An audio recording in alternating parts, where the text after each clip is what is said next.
이 시간 하나님의 말씀을 받겠습니다. 우리에게 주신 하나님의 말씀은 구약성경 레위기 24장 10절에서 23절까지의 말씀입니다. 레위기 24장 10절에서 23절까지의 말씀, 하나님과 평화하라 라는 제목으로 하나님의 말씀을 받겠습니다. 레위기 24장 10절에서 23절까지의 말씀을 한 절씩 교독하시겠습니다. 이스라엘 자손 중에 그의 어머니가 이스라엘 여인이요 그의 아버지는 애굽 사람인 어떤 사람이 나가서 한 이스라엘 사람과 진영 중에서 싸우다가 그 이스라엘 여인의 아들이 여호와의 이름을 모독하며 저주함으로 무리가 끌고 모세에게로 가니라. 그의 어머니의 이름은 슬로미시요 단지파 디브리의 딸이었더라. 그들이 그를 가두고 여호와의 명령을 기다리더니 여호와께서 모세에게 말씀하여 이르시되 그 저주한 사람을 진영 밖으로 끌어내어 그것을 들은 모든 사람이 그들의 손을 그의 머리에 얹게 하고 온 회중이 돌로 그를 칠지니라. 너는 이스라엘 자손에게 말하여 이르라. 누구든지 그의 하나님을 저주하면 죄를 담당할 것이요 여호와의 이름을 모독하면 그를 반드시 죽일지니 온 회중이 돌로 그를 칠 것이니라. 거류민이든지 본토인이든지 여호와의 이름을 모독하면 그를 죽일지니라. 사람을 쳐 죽인 자는 반드시 죽일 것이요 짐승을 쳐 죽인 자는 짐승으로 짐승을 갚을 것이며 사람이 만일 그의 이웃에게 상해를 입혔으면 그가 행한 대로 그에게 행할 것이니 상처에는 상처로 눈에는 눈으로 이에는 이로 갚을지라.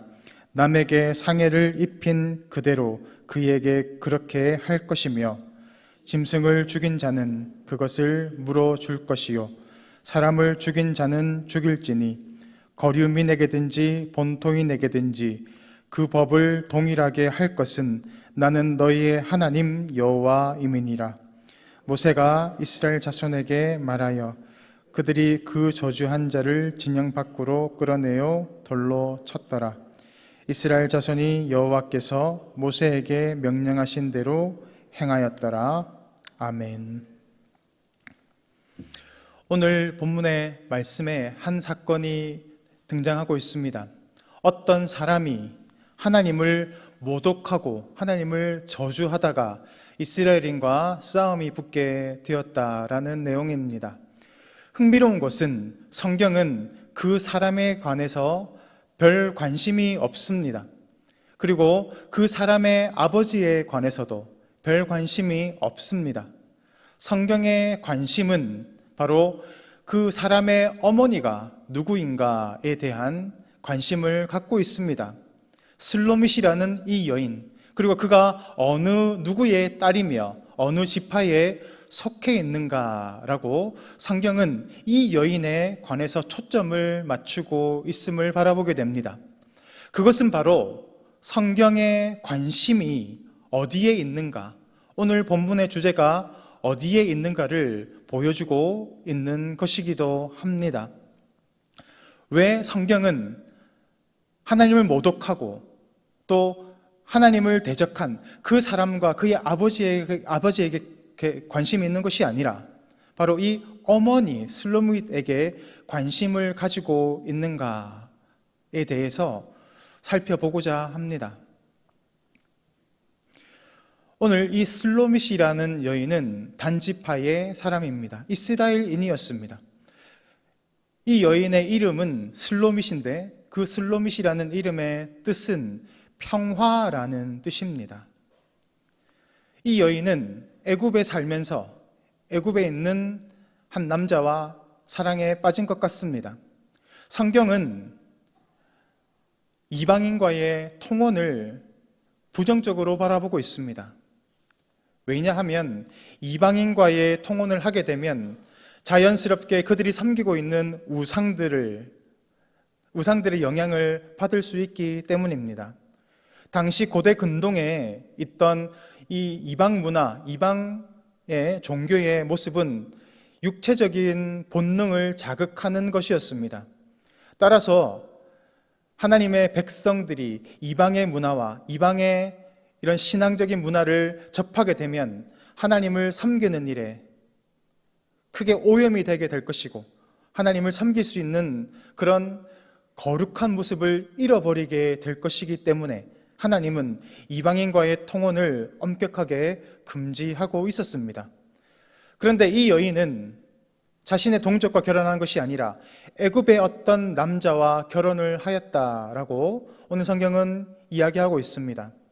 그것은 애굽이 지칭하고 있는 것, 바로 세상 사람과 결혼했다. 다시 말하면 이 슬로밋이라는 여인의 이름의 뜻처럼 세상과 평화했다라는 것을 말하고 있는 것입니다.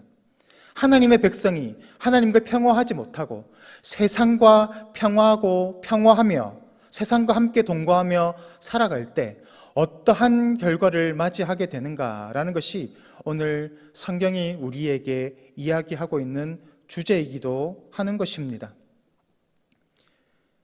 우리가 하나님을 바라보면, 하나님을 온전히 섬기게 되면 세상에서 멀어질 수 있습니다. 반대로 우리가 하나님을 떠나서 세상과 평화하게 되면 우리는 자연스럽게 하나님의 법에서 멀어지게 됩니다. 하나님의 인도하심 가운데에서 멀어지게 되는 것입니다. 성경은 이야기합니다. 빛이 있는 곳에 빛과 어두움이 함께 있을 수 없다라고 말합니다. 어두운 곳에 불을 비추면 자연스럽게 어둠이 물러갑니다. 반대로 빛이 사라지면 자연스럽게 그 자리는 어두움이 채워갑니다. 성경은 그리스도와 벨리알이 함께 있을 수 없다라고 합니다.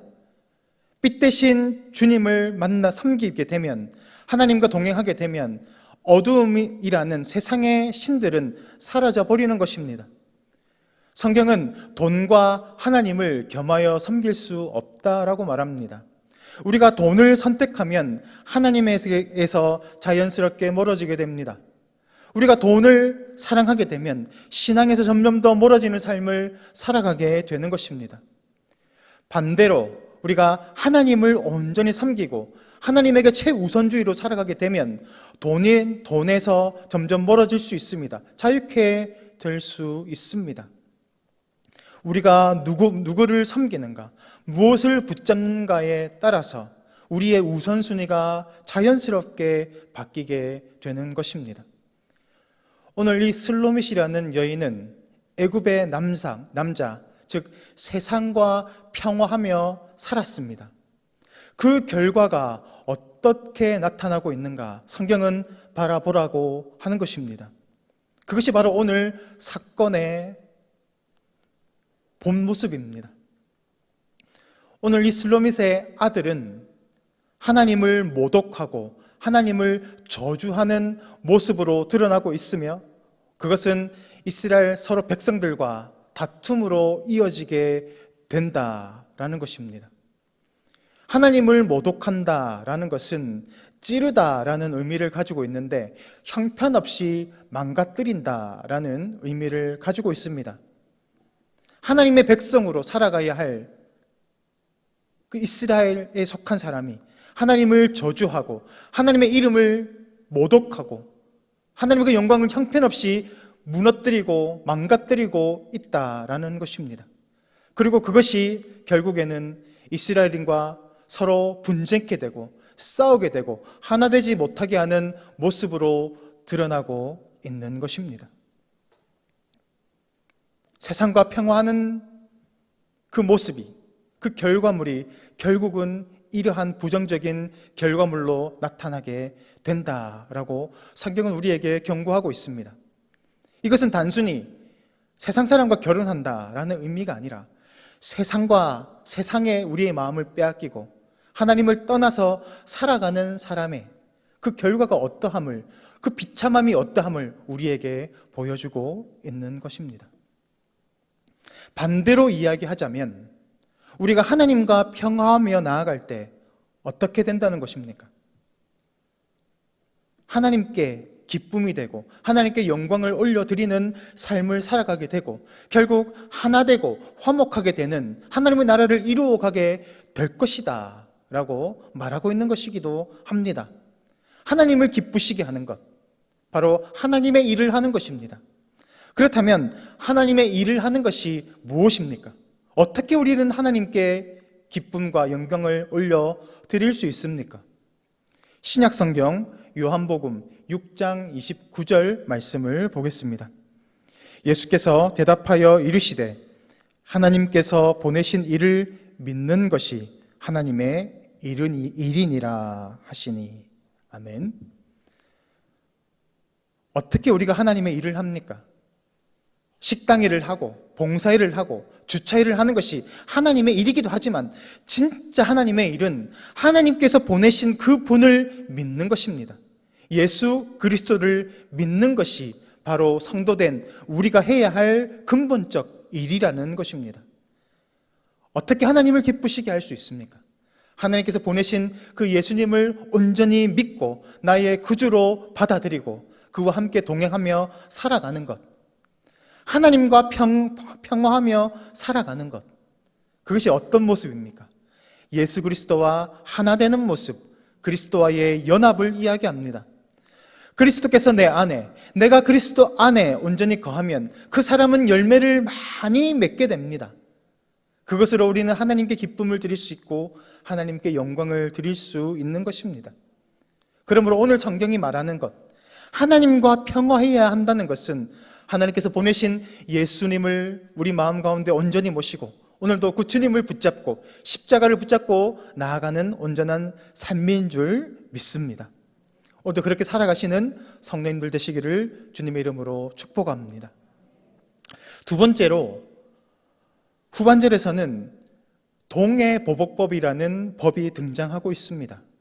이것은 이는 이로 또 눈은 눈으로 생명은 생명으로 갚아야 하는 보복법을 이야기합니다. 구약의 법은 이처럼 철저한 보복법에 근거를 두고 있습니다. 그렇다면 어떻게 하나님께서, 사랑의 하나님께서 이렇게 철저한 보복법을 우리에게 지키라고 명령하실 수 있는 것일까? 신약의 법을 바라보면 우리는 이해할 수 있습니다. 그렇지, 신약의 법이 진짜 용서하고 사랑하고 원수를 용서하고 나를 핍박하는 자를 위해서 기도하고 축복하는 것, 그것이 바로 신약의 법, 우리가 이해하기가 참 쉽습니다. 그런데 이 구약의 보복법은 어떻게 사랑의 하나님께서 이처럼 철저한 보복법의 명령을 우리에게 주시고 계시는지 이해하기가 힘들 때가 있을 것입니다. 그러나 구약의 보복법이든지 신약의 원수를 사랑하는 이 법도 사실은 같은 하나님의 사랑 안에서 출발한다는 것을 알아야 합니다. 구약의 보복법은 가해자, 즉 피의자에게 주어지는 법입니다. 내가 지금 뭔가 손해를 끼치고 싶고 뭔가 내가 응징하고 싶은 그런 마음들이 올라올 때 가해자는 이 법을 생각합니다. 내가 화를 참지 못하고 분을 참지 못하고 주먹을 휘두르거나 흉기를 휘두르게 되면 나도 똑같은 징벌을 받게 된다라는 것을 깨닫게 되는 것입니다. 하나님께서 왜 이 법을 주셨을까요?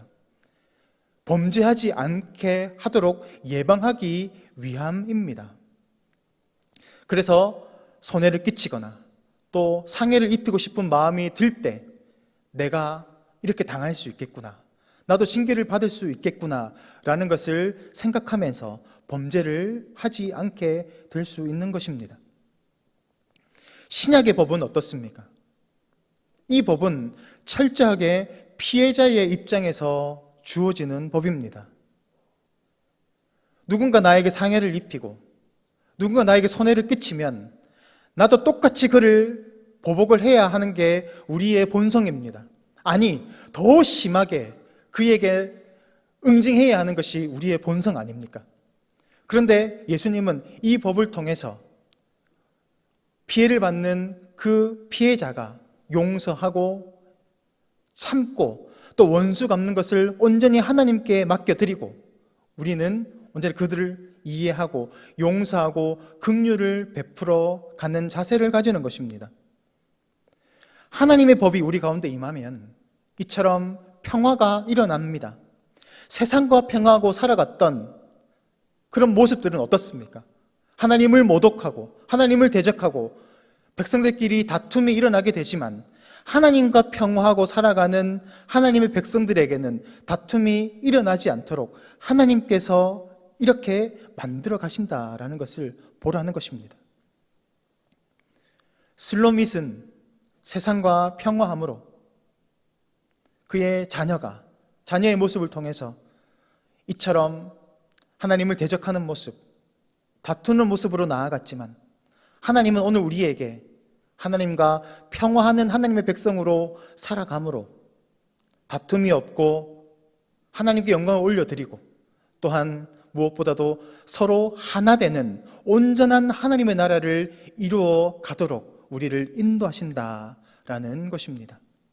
오늘 우리의 삶을 돌아보면서 내가 어디에 속해 있는지, 내가 하나님을 온전히 모시고 하나님의 법 안에 살고 있는지를 돌아보며 세상과 평화하는 그 모습들을 끊어내고 오늘도 진정한 하나님의 백성으로 하나님과 평화하시는 하나님의 백성으로 살아가시는 은혜가 있기를 주님의 이름으로 축원합니다.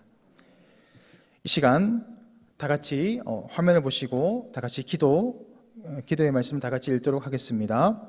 날마다 하나님과 동행함으로 하나님의 나라가 우리 심령 가운데 온전히 이루어지는 은혜의 삶을 살게 하소서.